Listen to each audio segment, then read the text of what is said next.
हरे कृष्णा। बहुत बार ऐसा होता है कि जब हम भक्तों के साथ मिलते हैं तो हम उनके साथ तुलना करने लग जाते हैं। जैसे कि हम सोचते हैं कि मैं उससे सीनियर भक्त हूँ, सीनियर डिवोटी हूँ, वो मुझसे थोड़ा जूनियर है। और सपोज़ दोनों एक ही समय में भक्ति में आए हैं तो हम सोचेंगे कि मैं उससे अच्छा जप करता हूँ और मैं बहुत सारे सीनियर डिवोटीज़ को जानता हूँ। तो किसी ना किसी प्रकार से हमारा माइंड इस तरह से फंक्शन करता है कि हम कंपेयर करने लग जाते हैं भक्तों के साथ, और हम मन ही मन सोचते हैं कि मैं उससे किस प्रकार से वरिष्ठ हूँ, मैं किस प्रकार से उससे अच्छा भक्ति करता हूँ। तो ये कंपैरिजन हमारे मन में चालू हो जाता है। पर ये तो कृष्ण को ही पता है कि हम में से ज़्यादा उनको कौन प्रिय है। तो ये तो कृष्ण ही बता सकते हैं कि कौन उनका प्रिय भक्त है। तो हमें कभी भी ऐसे कंपैरिजन नहीं करना चाहिए कि हमें ऐसा नहीं सोचना चाहिए कि ये भक्त नया है, ये भक्त थोड़ा जूनियर है तो मुझसे उसमें भक्ति कम है। तो पहली बात एक बता दूँ, भक्ति कभी भी एज के ऊपर डिपेंड नहीं होती। कोई बहुत छोटा लड़का भी है पर फिर भी वो हमारे से बहुत ज़्यादा एडवांस हो सकता है, अब हमारे से ज़्यादा आध्यात्मिक भावना में आगे अग्रसर हो सकता है, राइट। तो हमें कभी भी ऐसे कंपैरिजन नहीं करना चाहिए। एक कहानी सुनाता हूँ, बहुत ज़बरदस्त कहानी है। और जब मैंने ये कहानी सुनी तो मुझ में ऐसा विचार आया कि हम तो कुछ नहीं हैं, राइट। भले ही हमने कितने साल भक्ति में दिए हैं, पर फिर भी कोई एक नया भक्त आता है, वो भी कृष्ण को हमसे और अच्छे प्रकार से कृष्ण को प्रसन्न करना जानता रहेगा, राइट। तो एक बार की बात है, एक घर में सास और बहू रहा करती थी, राइट। और सास जो थी हमेशा ठाकुर जी की सेवा करती थी, हर प्रकार से ठाकुर जी की सेवा करती थी, ठाकुर जी को अपना बालक समझती थी। जैसे कि ठाकुर जी को सुबह उठाना, उन्हें नहलाना, उन्हें पोंछना, कपड़े पहनाना, बाद में राजभोग दिखाना और अनेकों विध प्रकार की सेवा ठाकुर जी के लिए वो करती थी।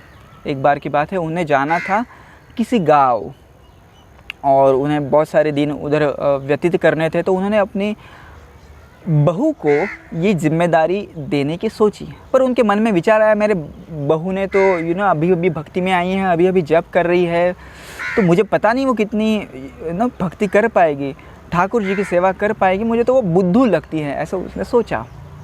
और ठाकुर जी उसकी सेवा ग्रहण करेंगे कि नहीं करेंगे, और इस प्रकार से अनेकों विध विचार उसके मन में चल रहे थे। तो पर उनके पास कोई ऑप्शन नहीं था। तो उन्होंने सोचा ठीक है, इनसे बुला लेती हूँ और सब सेवा उसे समझा देती हूँ। तो उन्होंने बहू को बुलाया कि बहू आइए यहाँ पे, और बहू को बताया कि किस प्रकार से ठाकुर जी को घंटी बजा के उठाना है, उन्हें नहलाना है, उन्हें पोंछना है और उन्हें अनेकों विध प्रकार के कपड़े पहनाने, श्रृंगार करना है, फूल चढ़ाने, बाद में राजभोग दिखाना है और बाद में उन्हें आईना दिखाना है, राइट। अपने इस्कॉन मंदिर में यदि आप गए हो और स्पेशली आप गोविंदम आदि पुरुषम दर्शन आरती के समय आप जाते हैं तो भगवान को आपने देखा होगा आईना दिखाते हैं, भगवान का चेहरा भगवान उनमें देखते हैं। और जस्ट लाइक हम जैसे पहराव करने के बाद आईने में देखते हैं मैं अच्छा दिख रहा हूँ कि नहीं, तो उसी प्रकार से भगवान को भी आईना दिखाते हैं। तो सासू माँ ने बताया बहू को कि भगवान को जब धुलाएंगे, कपड़े उन्हें पहनाएंगे, राजभोग दर्शन के बाद उन्हें आपको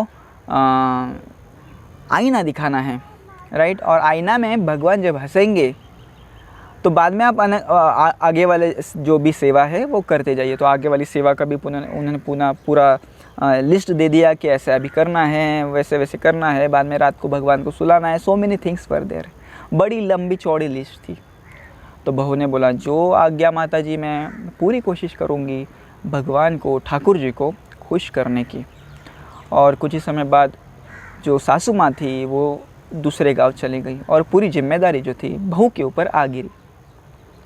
और बहू सुबह जल्दी उठी, क्योंकि भगवान को तो जल्दी उठाना होता है 4:30 बजे, तो उनके पहले तो हमें उठना पड़ेगा।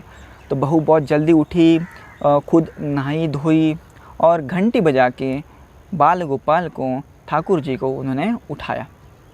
ठाकुर जी को उठाया, उन्हें नहलाया, उनका अभिषेक किया, उनके पूरे शरीर को पोंछा और पोंछने के बाद उन्हें नए वस्त्र दिए, नए वस्त्र पहनाए, उसके ऊपर कुछ ज्वेलरीज थी, वो ज्वेलरीज चढ़ाई, बाद में फूल चढ़ाए, बाल भोग दिखाया।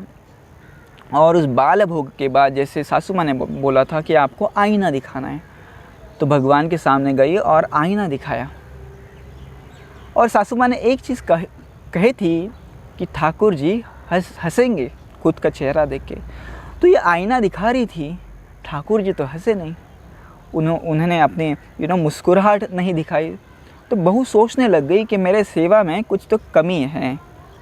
फिर से उन्होंने आईना दिखाया, ठाकुर जी हंसे नहीं, ठाकुर जी का चेहरा नॉर्मल था। हंसी मतलब कि आप दांत दिखाते हैं। आपने तो राधा रमण जी का फ़ोटो देखा होगा, राधा रमण जी के दर्शन देखे होंगे, उनके सुंदर ऐसे दंत पंक्ति हमें उनके जो टीथ है वो दिखाई देते हैं। तो उसे लगा कि इस प्रकार से भगवान दर्शन देते होंगे, पर आज तो दे नहीं रहे, तो मतलब मेरी सेवा में कुछ तो खोट है, कमी है।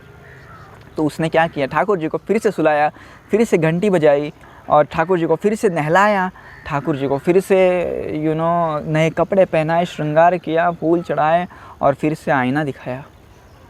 अब भी ठाकुर जी हंसे नहीं। वो सोचने पड़ गई कि मेरी सासू माँ ने तो बताया था भगवान हंसते हैं आईना में देखते हुए, ये तो हंस नहीं रहे, क्या हो गया, मेरी सेवा में कुछ तो कमी है। फिर से भगवान को सुलाया, घंटी बजा के उठाया और फिर से उन्हें नहलाया और उनके शरीर को साफ़ किया, कपड़े से पोंछ दिया और नए कपड़े पहनाए, श्रृंगार किया, फूल लगाए, बाल भोग चढ़ाया, फिर से आईना दिखाया। ठाकुर जी हंसे नहीं। अब ये सोचने लग गई, फिर से उन्होंने वही चीज़ दोहराई। और ये कितने बार हुआ पता है आपको? 12 बार उन्होंने वही चीज़ की कि ठाकुर जी को सुलाया, उठाया, कपड़े पहनाए, नहलाया, धोलाया, पोछा, श्रृंगार किया, 12-13 बार उन्होंने किया। अभी ठाकुर जी सोचने लग गए, अभी मैं क्या करूं?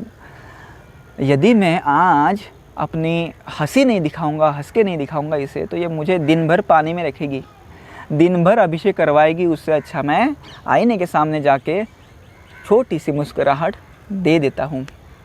तो अभी जैसे 13वीं बार बहू ने उनके सामने आईना पकड़ा, तो ठाकुर जी ने अपने सुंदर ऐसी हंसी, हासितम मधुरम, वल्लभाचार्य कहते हैं ना, हासितम मधुरम, जिनकी जो हंसी है बहुत ही मधुर है, बहुत ही मीठी है, रसीली है। हासितम मधुरम वदनम मधुरम हसितम मधुरम कहते हैं वल्लभाचार्य। तो उस प्रकार से उन्होंने जो मुस्कुराहट दी, ही स्माइल्ड। और जैसे वो सुंदर ऐसे दंत पंक्ति भगवान की जब बहू ने देखी, वो उनका दिल बहुत खुश हो गया और बाकी सेवा में वो लग गई। तो दूसरे दिन भी वही चीज़ हुई, ठाकुर जी हंसे नहीं और फिर से उन्होंने, उस बहू ने फिर से स्नान करवाया भगवान का और जो भी चीज़ें थी। तो भगवान को लगा आज भी मैं यदि हंसूंगा नहीं तो ये मुझे फिर से 13 बार स्नान कराएगी, तो उससे अच्छा मैं अभी हंस देता हूँ। तो फिर से हंसे और ये हर रोज़ अभी होने लग गया। तो भगवान को पता चला कि जब मेरे को ये बहू आईना दिखाएगी तो मुझे स्माइल देनी है, हंसना है, नहीं करूँगा तो मुझे नहलाएगी। इस प्रकार से भाव होता है भक्तों का, और उसी भाव के साथ भगवान भी रेसिप्रोकेट करते हैं, इसलिए उन्हें भावग्राही जनार्दन कहा जाता है, राइट। तो कितनी सिंपल सेवा थी, आपको आईना दिखाना है और भगवान हंसते हैं, right. Can you imagine this whole story? Can you just think within your mind कि आप भी भगवान को एक आईना दिखा रहे हैं और भगवान आपको देख के एक स्माइल दे रहे हैं। कितना प्रसन्नचित्त करने वाला ये विचार है, राइट। तो 1 महीने बाद सासू माँ आई और सासू माँ जैसे ये ठाकुर जी को उन्होंने नमस्कार किया और कहा, मेरी जो बहू है अभी नई भक्त है, उसे कुछ आता नहीं, भगवान उसे माफ़ कर देना, उसे आचमन नहीं आता, उसे कुछ भी नहीं आता। मुझे पता है उसने बहुत सारे अपराध किए हैं आपके प्रति, मुझे तो पता नहीं, पर मुझे एक चीज़ पता है, उसे कुछ आता नहीं और उसने बहुत सारे अपराध किए हैं आपके सामने, तो मैं सारे अपराधों की क्षमा आपसे मांगती हूँ। तभी भगवान ने उनसे कहा, पहली बार भगवान ने उनसे कहा कि नहीं, आपका भाव जो है वो आपकी जगह पे है और आपकी बहू का भाव उनकी जगह पे है। मुझे उनकी भक्ति से बहुत प्रसन्नता हुई। और तब भगवान बोल रहे थे, ठाकुर जी बोल रहे थे कि आप सारी सेवा करते जाइए, केवल एक सेवा जो आईना दिखाने की सेवा है वो आपकी बहू को देते जाइए, क्योंकि उसी बहाने मुझे हंसने का मौका मिलता है। राइट। तो हमें कभी ऐसा नहीं सोचना चाहिए कि किसी भक्तों को हमसे कम पता है, उसे भक्ति पता नहीं है कैसी करनी है, तो मैं उससे वरिष्ठ हूँ, मैं उससे श्रेष्ठ हूँ। ऐसा कुछ नहीं होता। भगवान को किसकी सेवा पसंद आ जाए ये तो केवल भगवान ही बता सकते हैं। इसलिए हमें वैष्णव यदि नया भी है, उसने एक बार भी भगवान का नाम लिया है, तो हमें उसे एक प्रकार से उसे मान सम्मान देना चाहिए, और कभी ऐसा नहीं सोचना चाहिए कि मैं उससे वरिष्ठ हूँ, मैं उससे श्रेष्ठ हूँ। धन्यवाद। हरे कृष्णा।